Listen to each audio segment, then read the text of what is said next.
Birth you are a sinner అంటు the Christianity. Every human being by birth is a sinner. ఇది Bible చెప్తున్నది. జన్మతః వీళ్ళు పాపులను నమ్ముతారు, పుట్టుక నుండే మీరు పాపులను నమ్ముతారు, వీళ్ళ బైబిల్ ఇలా చెప్పింది అని. ఏమంటే అసలు మీరు వేదం ఎందుకు సరిగ్గా చదవట్లేదు?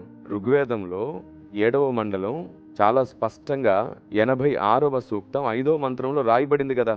చదువుతున్నాను చూడండి ఒకసారి. డైరెక్ట్గా నేను మీకు శ్రీమదాంధ్రవచన ఋగ్వేద సంహితలో నుండి మీతో మాట్లాడుతున్నాను. 5వ మంత్రం చదువుతున్నాను చూడండి. వరుణ, మమ్మను పితృ కమానుగత ద్రోహము నుండి విడిపించుము, మా జీవిత కాలమున మేము చేసిన దాని నుండి విడిపించుము.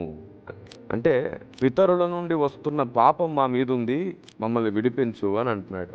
మరి అది జన్మతః ఒకడు పుట్టిన తర్వాత నేనేం తప్పు చేశానండి, నాకెందుకు ఈ శిక్ష అంటే, మీ తల్లిదండ్రులు చేసిన దానికి ఇది నీకు కలుగుతుంది అని చెప్పేవాళ్ళు కదా, పితరుల దోషం అని. కాబట్టి పితరుల నుండి మనకు సంక్రమించింది, ఒకరి నుండి మనం అందరం పాపులమయ్యాం. మనుషులు ఎవ్వరు కూడా దాని నుంచి విడుదల పొందలేకపోతున్నారు. ఏ ధర్మశాస్త్రము కూడా దాన్ని నెరవేర్చలేకపోతుంది. అప్పుడు దేవుడే నరావతారిగా వచ్చి మన పక్షమున దాని అంతటి నెరవేర్చి మనల్ని విడిపించను అనేది బైబిల్ చెప్తుంది.